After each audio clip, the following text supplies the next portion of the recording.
evening. My name is Bob Liff, and this is the CUNY Forum, a monthly town meeting that brings prominent New Yorkers together with faculty and students of the Rogowsky Internship Program in Government and Public Affairs.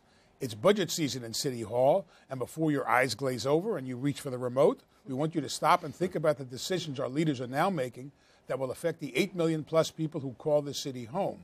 A budget, of course, is a highly technical document incorporating detailed projections of spending the city plans in the fiscal year beginning July 1st and identifying revenue they need to pay for that spending. But it is also very much a political document. Where the money comes from and where it goes reflects the values of the mayor and the city council members who have to agree on the final plan in time to meet the deadline set in the city charter. Compared to Washington, and at least until recently Albany, City Hall is a paragon of budget responsibility. A few fudges, one-time asset sales, and sleights of hand aside, we have balanced our budget each year over the last 4 decades since the state imposed outside discipline as part of solving the municipal financial crisis of the 1970s. They haven't even passed the budget in Washington in 6 years, and Albany legislators went 30 years before an on-time budget until recently. Bill de Blasio, who came into office pledging to tackle burgeoning economic inequality, has invested his political capital and your tax money into programs such as universal pre-kindergarten and a dramatic expansion of affordable housing. But just as the late Governor Mario Cuomo said, you campaign in poetry and you govern in prose, he has had to be more of a pragmatist than an ideologue in reaching for his goals. That is in part because so many of the demands on the city budget are beyond his control, with the big three being pension costs, Medicaid, and debt service on a capital spending plan that takes 15 cents out of every tax dollar to pay bondholders before we spend a dime to hire a police officer or a teacher. And the city is very limited in controlling its own revenue sources. Tax rates are controlled by a politically divided state legislature where the desires of the city are not always the highest priority. The taping of this program comes at a slightly awkward time since de Blasio will release his executive budget between now and when this airs to flesh out the $77.7 billion preliminary spending plan he released earlier. But the countervailing pressures driving his decision and the decision by city council members are what we want to discuss. We're joined by a distinguished panel of New Yorkers who are intimately involved in the budget dance that will consume City Hall over the next month. Martha Stark was the city's finance commissioner under former Mayor Michael Bloomberg. Wayne Ho was the chief program and policy director at the Federation of Protestant Welfare Agencies, which oversees a wide range of social services performed by nonprofit agencies funded by the city. Maria Doulis is the chief analyst of the city budget at the independent and nonpartisan Citizens Budget Commission. And Jennifer Fermino is the City Hall bureau chief of the Daily News, trying to make sense of it all for her readers, which means us. Jennifer, let me just start with you to kind of help set the stage. We're entering what we used to call the budget dance. Yes. The executive budget is going to be coming out. Is anything different this year from past years? The mayor is trying to push a progressive agenda, tempered by the realities of limited resources. Yeah, I would say, I really do feel like this is a very different year. It's de Blasio's second budget, but I feel as though this is really kind of his first real budget. He's had a year in office. We're really going to see what his priorities are. When he first came in, it was a lot of sort of leftover stuff from Bloomberg. We might be seeing, he's been promising that we're going to see targets at this, like targeting spending cuts that the agencies have to, they have to promise to cut. We're also going to see like dollar amounts on that, the updated Plan NYC thing, which, how much the city's going to spend for, like he made a pledge that we're going to have zero trash to landfills by 2020. We're going to see how much that's going to cost, if that's possible to do it. So, yeah, we're going to see a lot of things. Maria, there's a lot of great plans. You guys take a look at this. It seems, the city does balance its budget, and it balances it on time, or else you have the state coming in to take control. Has this been is it more pragmatism than ideology? The city's culture of financial management is just so strong and ingrained that at the end of the day, you have to yield. Ideology has to yield to that culture of making sure that the budget is on time and balanced and responsible. And so, you know, the mayor has done that to the extent that he's had to alter his proposals, like abandoning, you know, seeking a tax increase on the personal income tax for high earners. He's done that to advance the agenda, but make sure that the budget is wrapped up on time. Martha, you, as finance commissioner, collected billions and billions and billions of dollars and never shared it with the rest of us. It's true.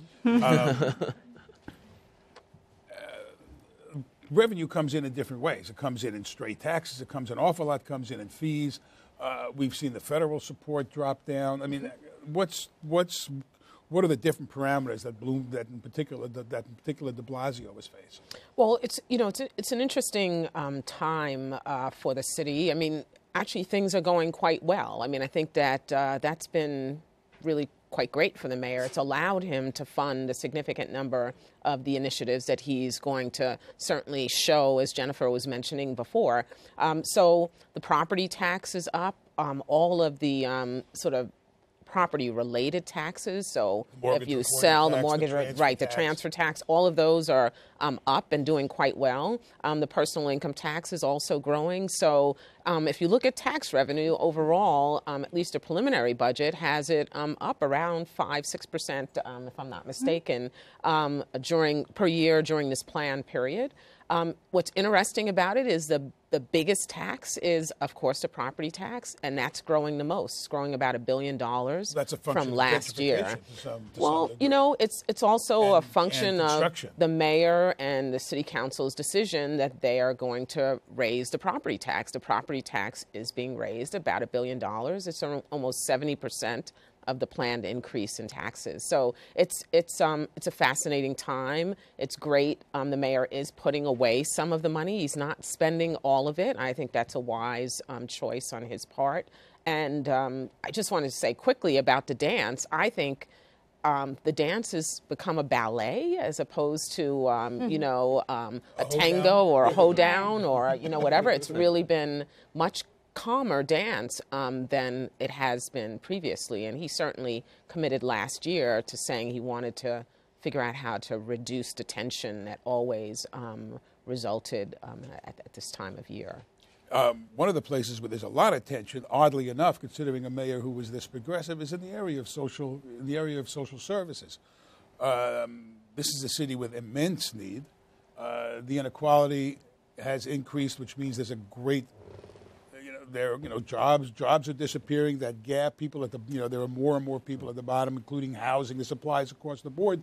And now he's trying to carry out, I think, what started under Bloomberg, which is a restructuring of all social service agencies. How are you all dealing with that? It is an interesting time. We know that... So far, everybody says it's interesting. Interesting. We'll define that soon.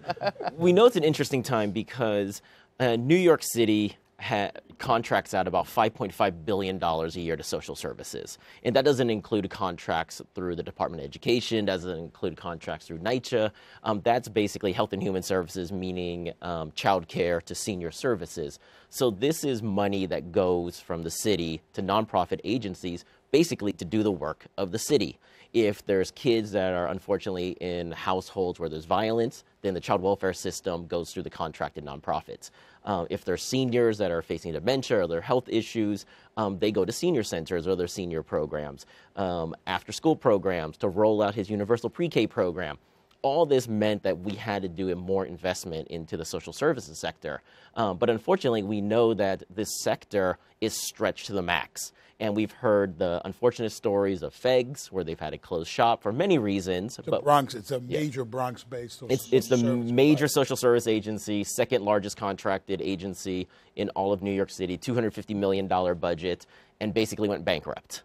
And there's lots of reasons for that. But one of the reasons is that, generally speaking, we know there's less money coming from the feds and state generally for health and human services. We know that there's higher need for health and human services right now because the poverty rates and inequality rates are higher, but unfortunately there hasn't been more investment. We're happy that there's more baselining of the dollars. Baselining means that it's permanently into the budget on the executive side, but that also means then that we're not keeping up with the pace of meeting the demand that's out there for these types of services. So that means that in the past, where nonprofits used to get money from corporations or foundations to innovate and to come up with new programs and new ways of doing things, they're basically getting private dollars and holding galas and trying to get money from corporate sponsors in order to fill the budget needs that they have, because they're taking contracts that are only paying 70, 75, 80 cents on the dollar for services that are key to the city to make it work.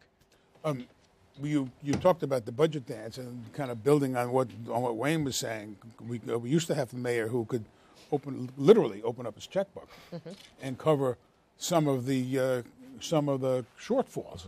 And I think it's unreasonable that de Blasio has not kept that up and opened up his checkbook, and put in a couple of $100 million of his own money. But the dance was always, the budget dance was always. There was always something that was cut proposed in order for the council to restore. And everybody knew how this dance was, libraries, various senior centers, firehouses. Yep. I guess were the three most popular areas. Is that dance still going on?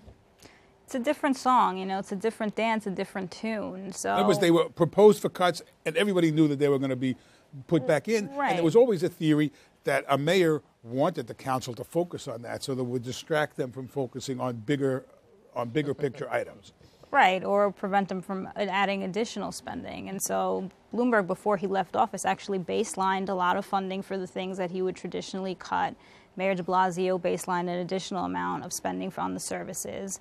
And so now the council is in the position where they are asking for additive spending, additional services, service expansion, 1,000 new police officers, more funding for NYCHA, more funding for social services. And the mayor has to be in the position to sort of try to beat that back if he wants the budget to stay balanced. So there's still a dance, it's just working out a little bit differently now. I would also add that I think that there's some pressure on the mayor from the union side, basically saying, why are we contracting out $5.5 billion?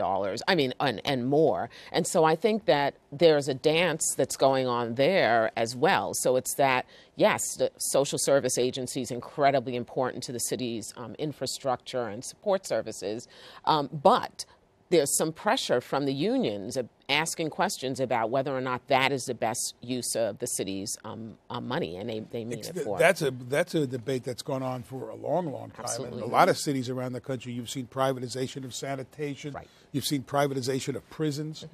We don't have that, but we do have a tremendous privatization. It's the nonprofit agencies, but it is in essence taking it off budget in essence. Right. For provision of. I mean, you've been covering some of the fights going on right now over this issue. Sort of to the fact that this is a different dance, what's going on, and I think this really highlights how complicated the budget is. When Bloomberg was leaving and those things that he baselined, I think that was done, with the best intentions. There were programs like Samaritans, the suicide hotlines, there's an NYU dental van that gives dental services to kids.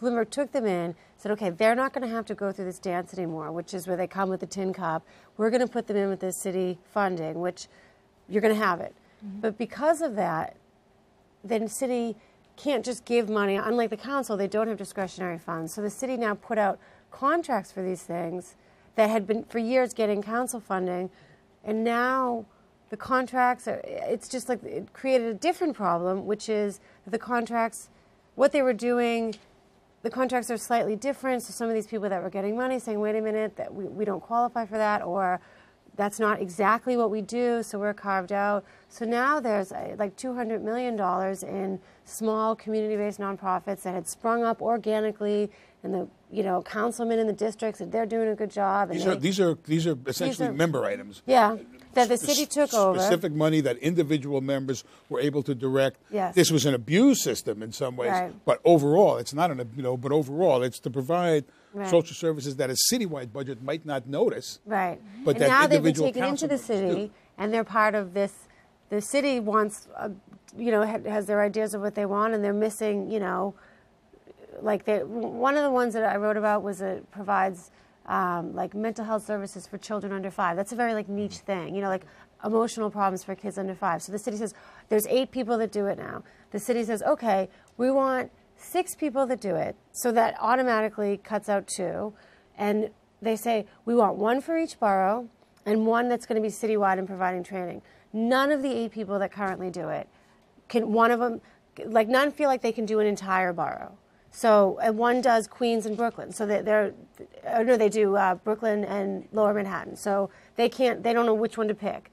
Another one is citywide, but they just focus on sexually abused children under 5, not like a range of services. The city wants you to care for the parents too. So it's a difficult thing, you know. If I could add to that, I think that's what times where we've noticed that what's the tension between good policy versus good politics. Because it's true, by the fact that Immigrant Opportunities Initiative, geriatric mental health, senior services, early learn child care programs, that all of these got baselined by both mayors.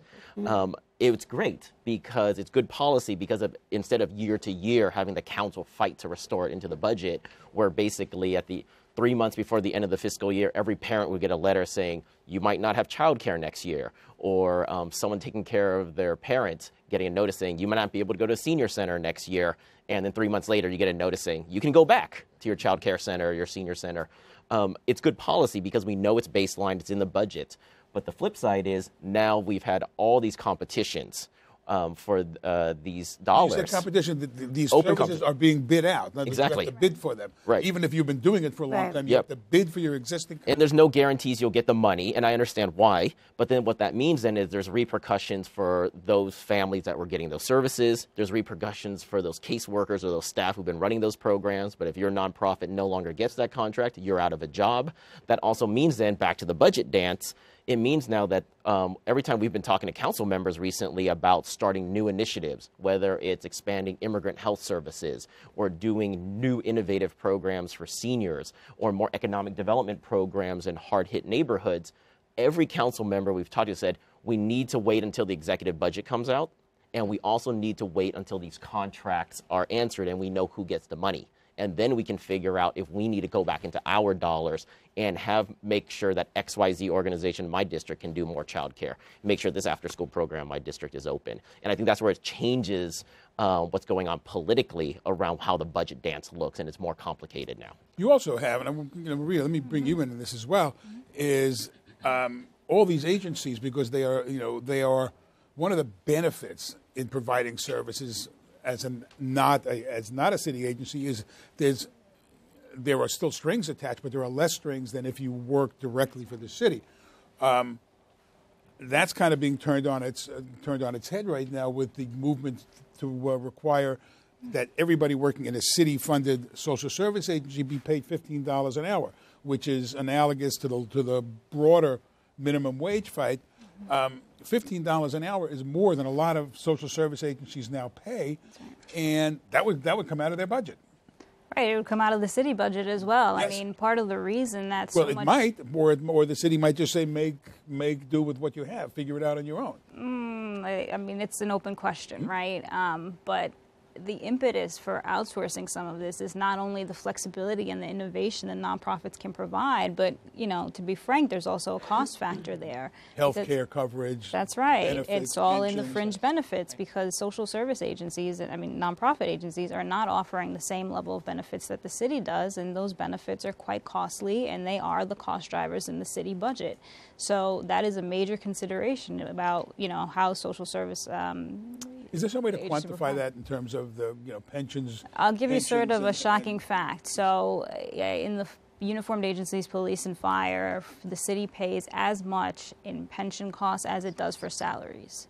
So, it's not just the starting salary of $45,000. That's both for retirees and putting it into the pensions of the current workers. Right. So it's not just the $45,000 starting salary for a police officer. It's actually $90,000 right off the bat because you're funding their pension. I mean, just really quickly, because I'm happy you brought this up, because this has actually been a joint campaign. So my nonprofit is the one that's been fighting for this $15 living wage through city contracts. And then we've been also working with a close ally, the Human Services Council, that's been for a long time fighting for a cost of living adjustment in these contracts.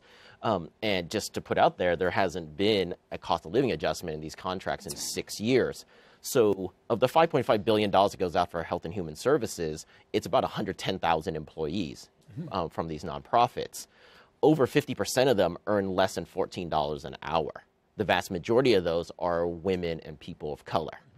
So that if we do the math, $15 an hour is around $27,000 a year, which I would argue $27,000 a year is not really a living wage in New York City, but I think it is an investment that's worth it from the city to make it happen. We've also seen in Seattle where they passed a minimum wage of $15 and there's no exemption for nonprofits. But the city did not put more money into making to helping nonprofits pay this increased salary. So we've been hearing stories of nonprofits in Seattle that's been laying off workers, providing less services because they've been forced to reach into their own coffers in order to cover a $15 minimum wage. Well, that's kind of where policy impacts budget, even though that's kind of not, another area that always bugged me when I was a reporter. I was always struck by the fee structures in the city, the non-tax fees that are, in particular. I mean, I always thought when I was covering Brooklyn, and you would see the kind of sanitation tickets that were basically, to me, a form of harassment. I mean, you see every single delivery truck in Manhattan pays, gets a $100 ticket, and there's a deal with the finance department.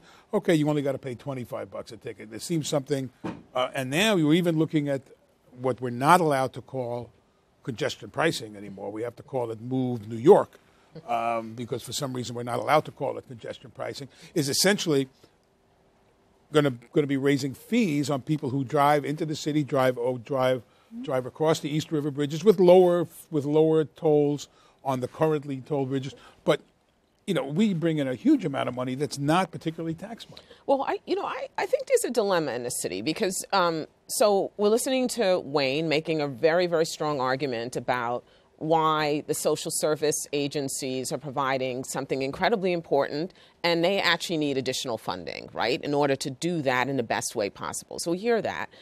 We also hear about these priorities that we care about, universal pre-kindergarten. We want to have smaller class sizes, and all of that costs money. So then the question is, what's the best way to raise that money? What's the best way? And so the city has a pretty, relatively speaking, progressive tax structure. I mean, for a city, we tax a lot of different things that many other cities cannot. And then there are these fees that, yes, they're very aggravating, but at the same time, they actually advance an important sort of cause, if you will. So parking tickets, that's everyone's favorite sort of thing to beat up on. What's interesting about them, and you talked about this deal we have with some of the companies, the delivery companies. So there are 10 million parking tickets. When I was at finance, there were 10 million parking tickets issued a year. And it kind of stayed around the same. Oversees the parking violations. Well, we hear, we do the hearings for the tickets. So 10 million tickets issued a year. Yeah, 2 million of those tickets are actually issued to commercial vehicles that are making deliveries to us.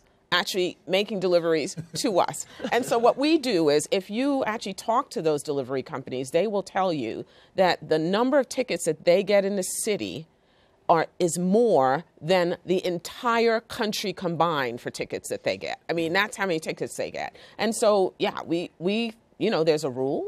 If you are delivering expeditiously, you actually can park illegally for that purpose, and we did strike a deal with them. So what I'm going to say is the combination of thinking about what we want. I mean, you don't just tax and charge fees for the sake of doing it. You're taxing and charging fees in order to raise money to provide the services that the people in the city need. And the balance, I think, is actually struck pretty well. Most of the revenue comes from tax revenue. Some of it comes from fees. And are they annoying fees? Absolutely. But there are, I would argue, necessary fees if we want to try to do the things that we really care about in the city.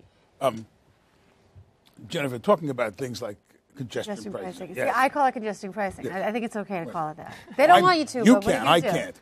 Okay. What is it? Move New York? Move New York. Yes. Right. The Daily News calls it congestion pricing. But I mean, when and you know why I don't think actually they want you to call it that? I was thinking this when you were saying don't call it that. It's because it's viewed as a Bloomberg. It's viewed as a nasty thing. Like people didn't want it. It failed miserably. But you said, like the city's going to charge you fees for using your roads. I mean, the thing that sometimes gets lost in this debate is you are charged fees in roads in cities. It just, if you happen to take an MTA bridge, if you happen to take a Port Authority bridge, you're you're still in New York City. Those are just entities controlled by the state. So you're paying huge tolls. I'm not arguing for it or against it. You know, and so you're, you know, so you have these other, you know, you can take the Brooklyn Bridge, but you're not taking a toll. And, you know, you live in Staten Island, you can, you know, those people, you can't even, you know, they get very upset. And, you know, understandably so. They're paying a lot of money to travel. I mean, if you live there, and that's the other thing, if you live there, you kind of get a deal. But say you go and visit your friend in Staten Island. I think it's like $15 Well, if you don't have an Easy Pass. Right. Well, there's an economic logic that those who benefit from an asset should take part in paying for it. So, you know, we subsidize the bridges with tax dollars. We do that for the bridges that we pay tolls for and those that we don't. But, you know, there is a strong argument that there's good sense, economic and environmental even, in tolling or congestion pricing or something of the East River bridges. Right. Yeah. And the money will go to the MTA, which a lot of people use. I think they have 6 million riders a day sometimes. Yes. Yeah. Yes. I think that's crazy. Including, you know, people. There's more people. I heard this the other day. There's more people on a daily basis on the Lexington Avenue line, one line, than in all of the Chicago subway system or Boston. One day, one line. It seems to me that we have a mayor and a council right now that are more in sync than, we've often seen now that you have a council that's somewhat empowered in the budget since the 1989 charter, but they're more in sync right now, to some degree, even than they were with Christine Quinn and Mayor Bloomberg. Although, they were in sync, but she had this kind of restive council below her. But yet you see some significant fights. I guess the biggest fight right now is over hiring 1,000 police officers, where the council says yes, and the mayor is saying no, and the police commissioner is saying, I can't say yes, but I really want them. So it's kind of, this is a separate kind of a dance. Yeah, that's probably the biggest outstanding question with the budget. And yes, there's tension, but it's not like the nasty type of tension that Bloomberg used to get hit with that council. Like Melissa Mark Viverito has made a point of she disagrees with the mayor on that. The tone hasn't gotten nasty. And she hasn't even gotten nasty with Bratton. Like she had a thing, she has a photographer that follows her around, and she had her photographer tweet pictures of her and Bratton taking a subway ride together, just to show. And they're in a weird twist. So Bratton and Melissa Mark Viverito are on the same side with 1,000 cops, and they're sort of opposing the mayor, but everybody's friends. But then Bratton and Melissa Mark Viverito are on opposite sides with these decriminalization of these, some of these minor offenses. But everybody's still taking pictures and riding subways together. So that's a very different thing, a different world than what Bloomberg had to deal with. When you look at this kind of a dispute, hiring another 1,000 police officers is both a budget issue, it's a policy issue. Should they be, if they're going to hire 1,000 police officers, should they be cutting an equivalent amount in some other area? Well, so that's the question, which is, there's a sense, especially when you have a new administration and new leadership, both at the council and, in the mayor's office, that, okay, now we're going to address priorities that were not central to the last people who were in office. And that's great, but what happens is, you can't just continually stack these things on each other. What you have to do is say, okay, these things are important to us, and we want to fund them in the budget, but something else has got to come out. And so that's why we have been very active in saying that there should be a program to eliminate the gap, which is essentially this exercise that the city would do historically going back to the fiscal crisis, post-fiscal crisis, to review agency operations and look for efficiencies and find places to cut. And so, sure, you want to introduce new priorities, great, but then look back at what you're doing already, review that, and find the places where you can trim in order to fund that within the budget you have. Taxes, of course, are, the debate that always goes on is we are a high-tax city. Mm-hmm. Yes. And the argument is that you can increase taxes to the point that it begins to have negative implications that you would drive people out of the city. The tax debate is also going on around 421A. This is a real estate property tax abatement on the increased value if you include some affordable housing. It's a trade-off. We're going to take less money than we would otherwise get in property taxes if we taxed a developer fully, and we're going to get affordable housing. Those are the kinds of trade-offs that affected how much money you could bring in. Sure, absolutely. I mean, and I think striking that balance the right way is an important sort of consideration. So how much, you know, I mean, some of the argument has been that 421A, that program costs too much given how few units are actually produced that are affordable, and even the ones produced are not affordable to very low income people. But I think, yes, that's exactly what you're trying to do, is strike a balance between raising money, making sure you get affordable housing built. All of that is an important part of this dance and figuring it all out. But at the same time, and I want to bring you in on this too, Wayne, because it affects social service spending, we can't set our tax rate on 421A without Albany. We can't set our rent regulations without Albany. De Blasio tried to have an income tax surcharge to pay for universal pre-K along the lines of what Mayor Dinkins did with an income tax surcharge that was able to hire thousands of police officers under the Safe Streets program. But we have the property tax, and we can decide how much money we raise from the property tax. We can. It's the one tax that the city has control over how much it's going to raise. So, in fact, if the city council wanted to... But you can't go to the well forever. Well, we are in the well. We are in the well every single year, $1 billion, to the tune of $1 billion more a year. And so I actually would argue that if the city council really wants to hire these police, I'm not telling you that that's a great budget choice, but if they want to, all they'd have to do is say, we're going to raise the property tax an additional $200 million. How much is the cost of? About $100 million to start. $100 million to start? Just raise it $100 million. Already raising it $1 billion, $100 million more. You know, we used to call that a rounding error. Anyway, sorry. No, but it's true. We should keep in mind that the budget has grown significantly. When I moved to New York City in 2004, the budget was around $53 billion. I covered the budget back in the 1990s. It was 36 or 37 billion. Absolutely. Right. Now it's $78 billion. Yeah, now it's $78 billion. We know that after the budget we have the fourth largest budget in the country after the federal government, the state of New York, and the state of California. That's great. I thought we were 6 because Texas beat us. We've moved to 4th now. All right, interesting. But some studies that have been done by the Fiscal Policy Institute says that even if we don't change any of the existing tax rates, that just based on our tax base, that our budget can grow, the city budget can grow in revenues by about $2 billion a year. I'm interested in hearing whether that's true or not, but that's the analysis that the Fiscal Policy Institute have put out there. This is all based on economic forecasting and the assumptions you make, and, you know, you have to be cautious in your assumptions, because the last thing you want as a mayor managing a budget is to, you know, forecast very high revenue growth and then be caught in the middle of the year with those revenues not coming in. Then you're in the very hard position of having to make cuts immediately to fund the gap.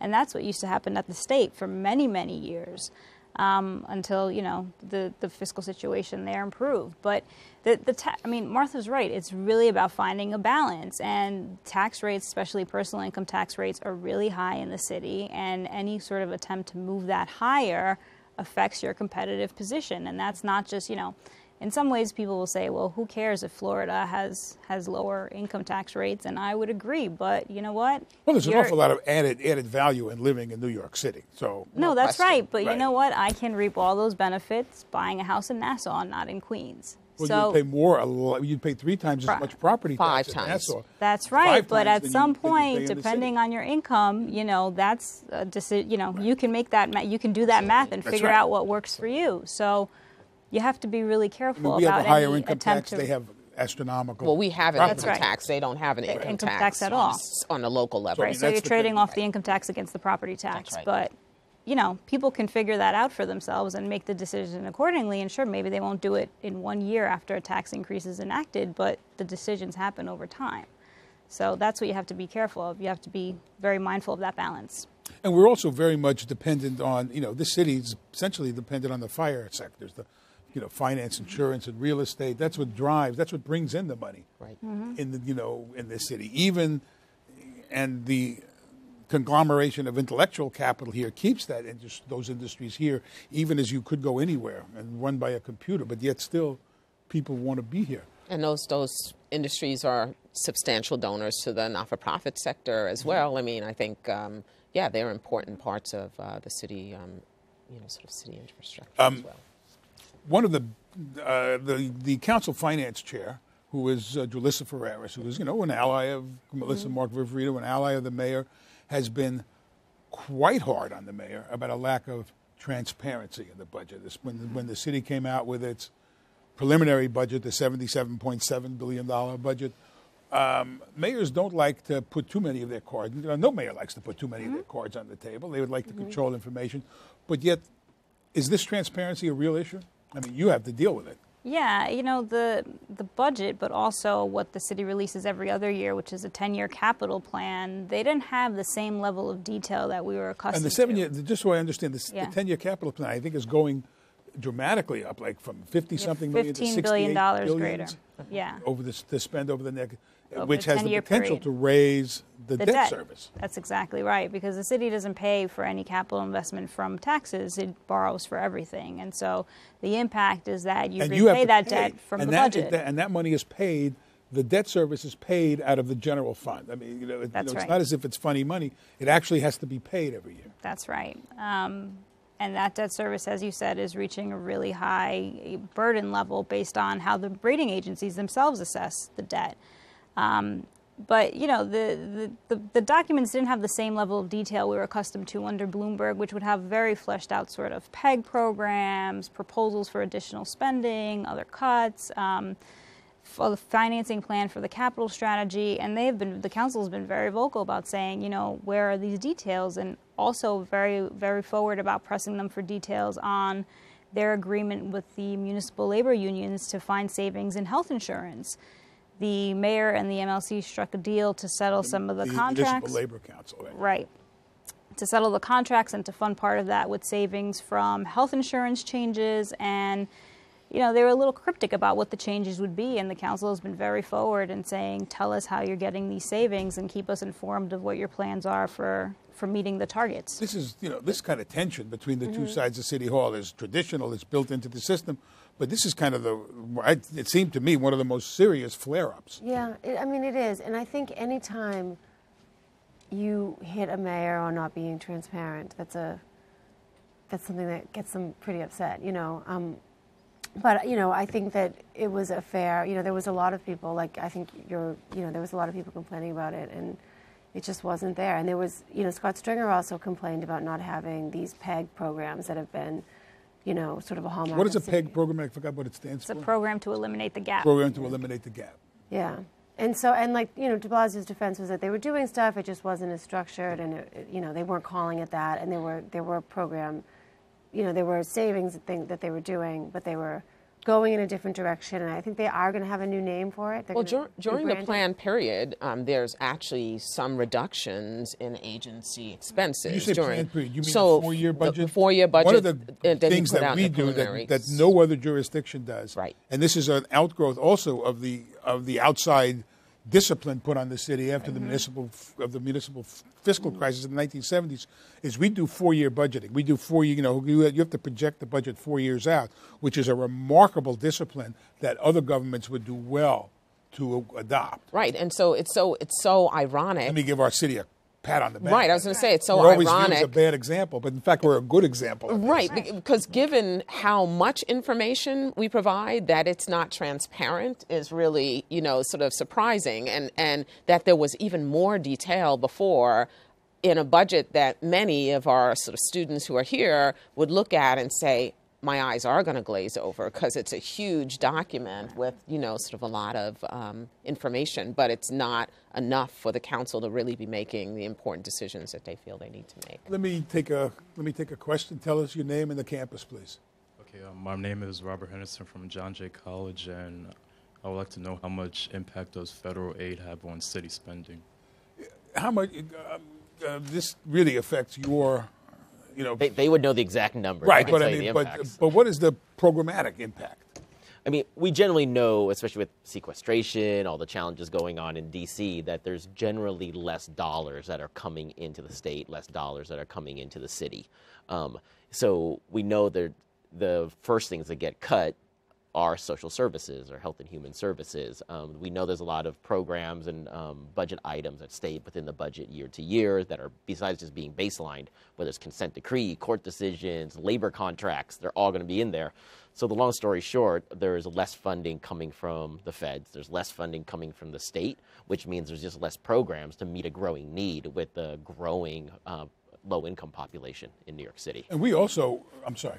Go ahead. I was going to say, what is the federal dollar amount right now? I mean, I had the numbers, but they wouldn't let us bring in sheets of paper. Only Bob got to bring in sheets of paper. In any event, but what's I want to say $6 billion, but I think that's about right. Okay. That's what I recall as well. And so $6 billion on the $77.7 billion number. It's around 8% of the budget. But we also have. yeah, but I mean the other thing is the federal money is typically tied to very specific things. So, it affects those programs. It's not like a pot of money that the city can then use to do whatever it wants with. Right. But we also because the demands for social services, including health care in a city which has such a high percentage of people at the lower end of the economic hierarchy, just on Medicaid alone, which is one of the just a mammoth expense, New York City. Correct me if I'm wrong. I believe we're the only municipal jurisdiction that has to pay Columbia as has well. to pay. What is it? The District of Columbia has to pay 25%. Most states, in most states, Medicaid is picked up by the state government. In New York City has to pick up half of what the state pays. I mean, the shares have shifted a little bit, but the basic premise is correct, that counties, local governments and counties in the state pay a really large share of a program that is funded at the state level everywhere else. Right. In Chicago, I think Cook County only pays 5% of their share of Medicaid, whereas we are at 25%. Which is, a dramatic impact on... because that money, money. There's only so much of a pot of money. Absolutely. On the question of transparency, do you think? And we're going to see what happens in the executive budget when it finally comes out, which it'll be by the time this is aired. Do you think that the mayor's office has heard that? I mean, they've heard it in the sense that it gets them upset. But do you expect? I don't know. I don't know. It's I've really only covered De Blasio, and so I don't really know how to compare him to Bloomberg. I wasn't there. They're different, and I don't know. I never know if that's a fair. There's a lot of things that people say, oh, it was like this under Bloomberg, and I never know. I listen to those, and I don't have an opinion on it.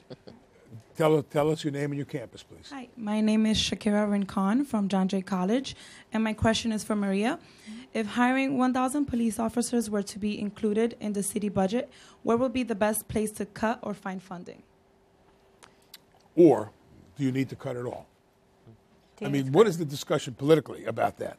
About is there in fact an offset? I really haven't heard the mayor say anything about what would have to be done, if that happens. It's more what he says now about the 1,000 cops is we're doing a good job, and I think we're doing well with what we have.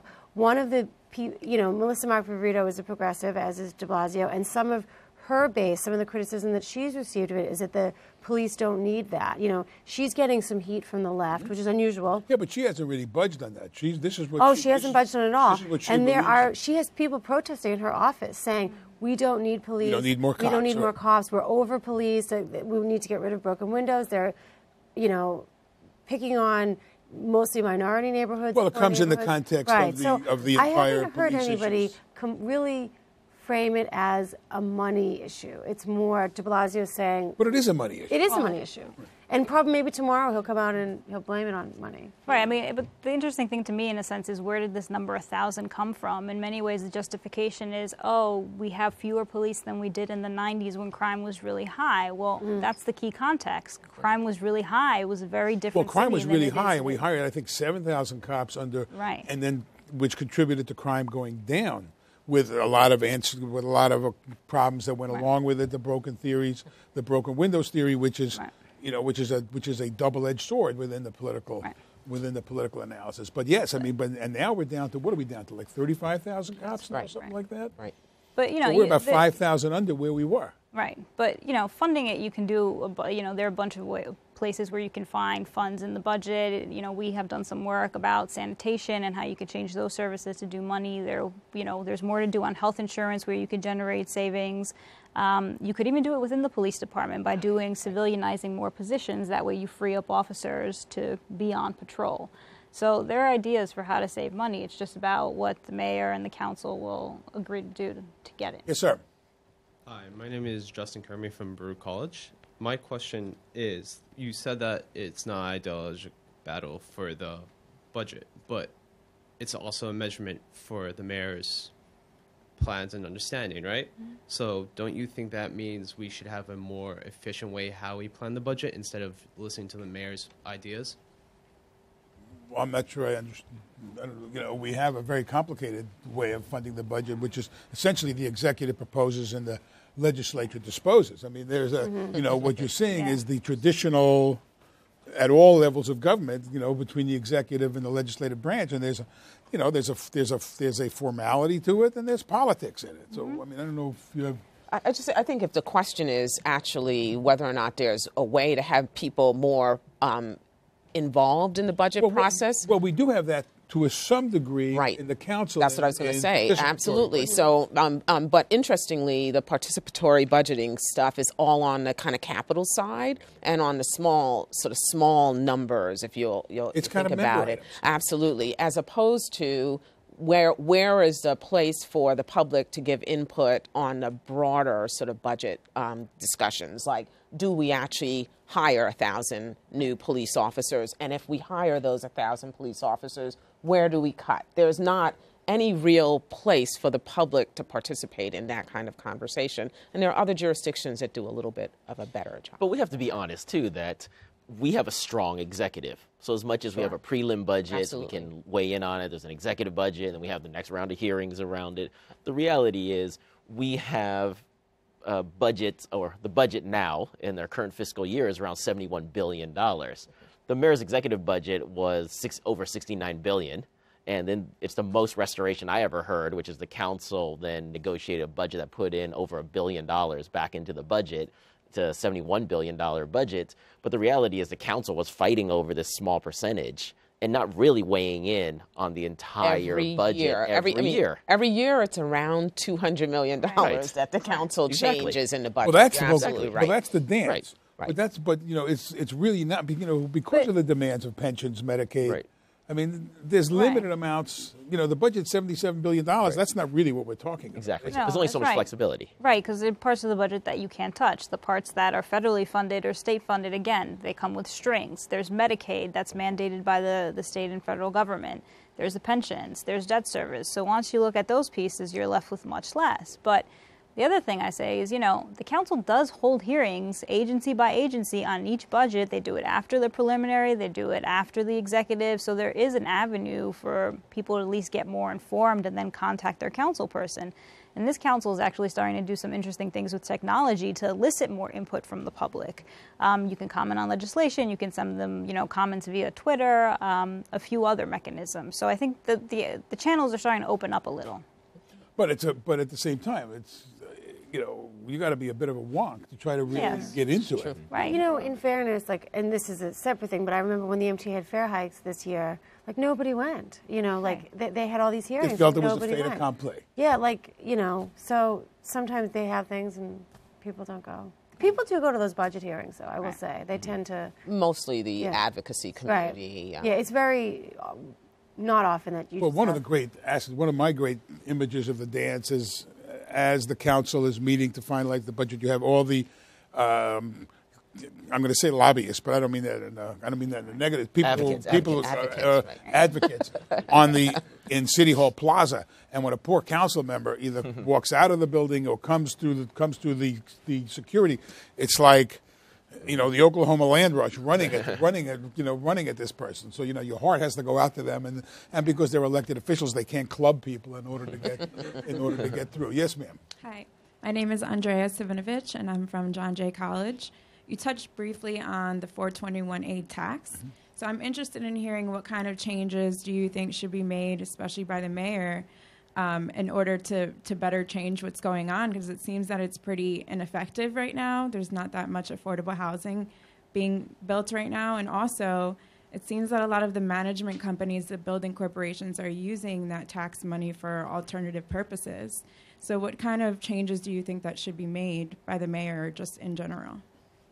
So we are going to see real changes with that. I mean, I think by the end of this summer, East New York is going to be rezoned. We're going to get like more details on the rezoning in New York, and by early next year, there will be an area of East New York. There will be parameters that everything that gets built in there will have to have some type of affordable housing. We don't know the percentages. We don't know like if it'll be 50%. I mean, advocates are pushing for 50% affordable. You know, of all developments, half of it's going to have to be affordable housing. We don't know that yet, but we do know that once they, you know, come up with that map, every new piece of, you know, property that's right. But the 421A debate is a very interesting debate to me because, you know, 421A was kind of put in at a time when construction was in the dumper, and in order to try to encourage construction of affordable housing, and affordable can be defined as 80% of the area median income. It can be defined as 60% of the area median income. There are different ways, and it came also at a time when there was a lot of federal support for the Section 8 program, where people were getting rental vouchers. The idea was, you let a developer, you know.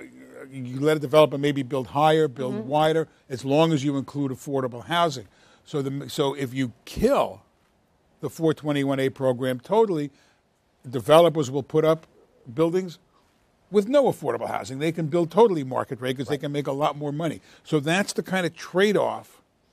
I mean, these are tough trade-offs. I think that there are going to be some changes to the program. They're going to have to tweak it. So I think there's going to be an affordable, as Jennifer said, affordable requirement everywhere. Because right now, the affordable requirements in Manhattan and parts of Brooklyn, mostly sort of the Dumbo area, I think there's going to be a requirement everywhere. And I think that they have to struggle or deal with, you know, it's interesting. All of the affordable stuff we talk about is rental opportunities, and I'm wondering why we're not also talking about ownership opportunities. Well, there are some low. Well, I'm just saying, but for currently, the whole poor door debate was they had a condo and a rental, and so maybe if the condo had some affordable ownership opportunities, then you won't get into this whole, well, we're segregating based on rental and stuff. So I think on that poor door building, you had like 80,000 people looking for 500 apartments. Oh, absolutely. The demand is off the charts for affordable housing. People need it and want it, and it's nice to have newer units that. So I think it's going to be a really important decision. You talk about the East New York, where he wants to. I also do some work in my. I'm not a real moderator. I just play one on TV. But in my real life, I do some work with Jamaica. Okay. And one of the things, and there's a big move to include affordable housing in a lot of the development. And one of the things you realize in Jamaica, and you also realize in places like East New York, that market rate housing is by definition affordable because you haven't seen the kind of land values go up. So it's Right. I mean, I grew up in Brownsville, so I'm very familiar with the neighborhood, and I think you're right. But land values actually have risen. It started to rise as this talk of development. That definitely pushes up the cost of building, and so interesting question about whether or not the city needs to intervene there, right? To sort of either tax that land value so that it comes down a little bit, or sort of figure out what's the best policy. Yes, sir. Hi, my name is Michael Devin. I'm from Queens College. I was wondering about the potential for the preliminary budget to streamline the tax code for small businesses. There's been discussion of it, and I was just wondering what that might look like. So, it's interesting that you asked that question because during the Bloomberg administration, they did some work on streamlining the business tax for small businesses. So a significant number of small business owners are no longer liable for the unincorporated business tax and several other taxes. So a lot has been done already to try to figure out how to make sure we're taking advantage of, the sort of new way that people are forming businesses, either in a limited liability corporation or on their own. And so a lot of changes have been made in that regard, and people are sort of seeing the benefits of it now. We only have a couple of minutes left. Wayne, when you look at the changing landscape, particularly in the area of the kinds of agencies that the Protestant welfare agencies, that the Met Council, that FEGS did, that the smaller agencies, are times tougher? I mean, the demand is greater. Are you confident? Are you worried? I think generally the social services sector is pleased with the mayor and pleased with the city council. I think there's much more transparency. There's actually much more collaboration. We've been able to sit at the table and talk about legislative issues, policy issues, contract issues, which we haven't before. I think the challenge, though, as we all know, is that in many ways it's harder to advocate against an ally than advocating against an adversary. And with Mayor Bloomberg, every time that there were budget cuts, we could always rally hundreds and thousands of people to come out. But when we have the council and the mayor saying very similar values to what we hold as a sector, it's very hard for us to move them down the path. I think generally speaking, we're on the right path in terms of collaboration, in terms of social services. But I think that how far can we move them to where we need to go as a sector? When you look at, where do you see the biggest fights coming up? I mean, obviously the 1,000 cops. I think a fight that's kind of blown up this week is really with the MTA. Yes. And it sort of, I think, surprised the mayor, came out of nowhere. He thought he was giving them the money they wanted. He was giving them the money they wanted. Well, then the day that he announced it, then they delayed his subway to punish him. But, the day he announced it, they increased the ask by triple. He was given $100 million a year. They said, no, we want $300 million a year. So I think that's going to be like a fight that came late, and the budget had already gone to printing. So, they're not going to stop, though. They really want it. And he's taking a lot of heat for it. And then his train was late, and that became a story because on the day that, he doesn't give the MTA what they asked for, he ends up waiting 20 minutes for a train. And the story was not welcome to our world, Mayor de Blasio. The trains are always late. That was also a story because he accidentally copied on his email. He was stressed out, see? I just got the goodbye sign, and I was a reporter for many years. I always make deadline. Thank you all. This is very spirited. And we'll see you next time on CUNY Forum. Thank you. Great. Thank you.